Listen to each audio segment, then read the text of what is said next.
स्वागत, अभिनंदन, आभार स्वीकार करिए अपने दोस्त रसल रघुवंशी का नमस्कार। एक लंबे अंतराल के बाद, एक लंबे समय अंतराल के बाद आपके सामने मुझे प्रकट होने का, आपके सामने गुफ्तगू, आपके रूबरू होने का मौका मिला है।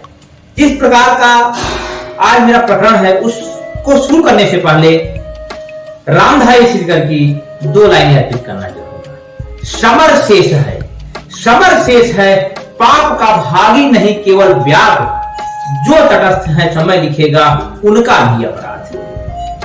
आज जिस प्रकार से हमारे देश में बातें चल रही हैं, जो दौर चल रहा है, उसमें हर व्यक्ति को अपनी स्थिति को स्पष्ट कर देना बहुत ही जरूरी होता है, बहुत ही आवश्यक है कि हमारी स्थितियां स्पष्ट हो। इस प्रकार से धर्म के नाम पर आडंबरों को बढ़ावा दिया जा रहा है, जिस प्रकार से धर्म की गलत व्याख्याएं की जा रही हैं, जिस प्रकार से देश के महापुरुषों की अवमानना की जा रही है, जिस प्रकार से सनातन धर्म को एक नई परिभाषा, एक नए मॉडल में पेश करने का प्रयास किया जा रहा है, उसको दृष्टिगत रखते हुए, उसको ध्यान में रखते हुए हमें अपनी स्थिति स्पष्ट करनी होगी। हमें समझना होगा कि हमारा धर्म क्या है। धर्म का मतलब आप सबको बताना मेरा उद्देश्य नहीं है और ना ही मेरा लक्ष्य है। मेरा बताने का उद्देश्य यह है कि हर व्यक्ति का धर्म और कर्म जो भी हो, उसे ईमानदारी के साथ जुड़े रहना चाहिए।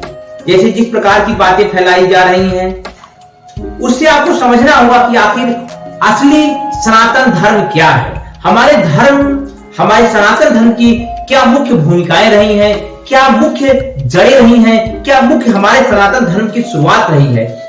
जैसा कहा गया है, अतिथि देवो भव, वसुधैव कुटुंबकम, ये जो पिलर्स हैं हमारे धर्म के मुख्य आधार है। यदि इन पर हमारा धर्म नहीं टिक सकता है तो हमें कहना होगा कि यह धर्म जो है वह सत्यमेव जयते की अवधारणा को व्याख्यायित या उसकी वकालत नहीं करता है। जिस प्रकार से हेट स्पीच की ये बाढ़ सी आ गई है, उस दौरान मैं आपसे कहना चाहूंगा कि ये शासन तंत्र की, प्रशासन तंत्र की, राज तंत्र में बदलने के लिए हमें अनुमति नहीं देनी होगी। हमारा देश खूबसूरत लोकतंत्र है, पूरी दुनिया का एक गुलदस्ता है जिसमें हर व्यक्ति को अपनी बात कहने का, अपनी बात रखने का और अपनी विचारों को लोगों से जोड़ने का हक प्राप्त है। जिस हक पर हमें नाज है, हमें गर्व है और इसे हमें मिटने नहीं देना है। इसे प्राप्त करने के लिए हमें असंख्य वर्षों तक लगातार संघर्ष करना पड़ा है। असंख्य लोगों को अपने प्राणों की आहुति देनी पड़ी है। हम किसी धर्म से जुड़ा हुआ राष्ट्र का निर्माण नहीं कर सकते हैं। हम अपनी जो सार्वभौमिकता है, जो सहिष्णुता है, जो धर्मनिरपेक्षता है, उसको नहीं खो सकते हैं। यह हमारी पहचान है। हर मुल्क की, हर देश की, हर धर्म की, हर संस्कृति की, हर सभ्यता की, हर विचारधारा की अपनी एक मूल पहचान होती है। यदि वह उससे हट गया तो कहीं न कहीं वह खुद को भी खो देता है। जैसे यदि मैं हिंदू धर्म की बात करूं तो हमारी संस्कृति, हमारे संस्कारों में ही निहित है सहिष्णुता। यदि हम इसको खो देते हैं, इसके बदले हम अपने अंदर कट्टरता लाते हैं, अराजकता लाते हैं, किसी व्यक्ति विशेष, किसी धर्म विशेष, किसी जाति विशेष, किसी भाषा विशेष के विरुद्ध अपने मन में पूर्वाग्रह लाते हैं, तो सीधी सी बात है कि हम अपने मूल से मुड़ रहे हैं और कहीं न कहीं उन लोगों की तरह बनने का प्रयास कर रहे हैं जिनकी हम आलोचना कर रहे हैं। यह भी एक प्रकार का धर्म परिवर्तन मैं मानता हूं।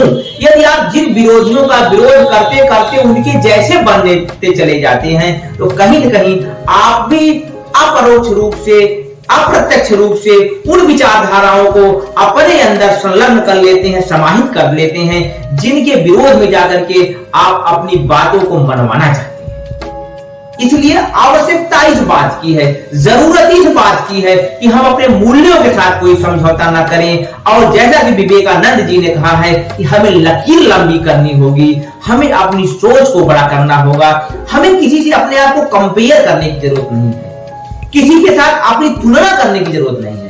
हम जो हैं वही हम हैं और जो हम हैं उससे बेहतर बने, उससे अच्छी टेक्नोलॉजी की तरफ अपने आप को जोड़े, उससे अच्छी तकनीक से अपने आप को जोड़े, अपने आध्यात्म से अपने आप को जोड़े। और रविन्द्रनाथ टैगोर की इस बात को ध्यान में रखें कि पश्चिम की तकनीक और पूर्व का आध्यात्म का संगम जो है, यही जगती जननी इस वसुंधरा के कल्याण का एकमात्र समाधान है।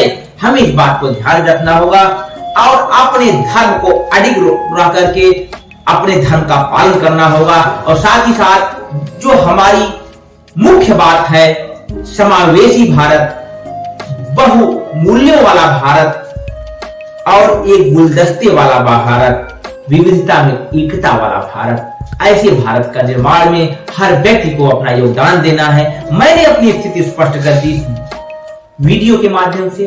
अब आप अपनी स्थिति स्पष्ट कर लीजिए, अपने कमेंट के माध्यम से अपने विचारों को मुझ तक प्रेषित करने का कष्ट करिए, जिससे कि मुझे साहस मिले, हिम्मत मिले, मैं आपसे जुड़ा रहूं और आपके साथ मेरा यह वार्तालाप, यह संवाद लगातार स्थापित रहे। इन्हीं बातों के साथ आप लोगों को नव वर्ष की बहुत सारी शुभकामनाओं को देते हुए एक सुंदर भारत के निर्माण की आशा के साथ विदा लेता हूं, इस उम्मीद के साथ भी कि मेरी बातें आपको अच्छी लगी होंगी।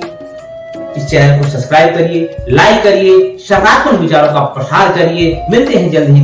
नमस्कार।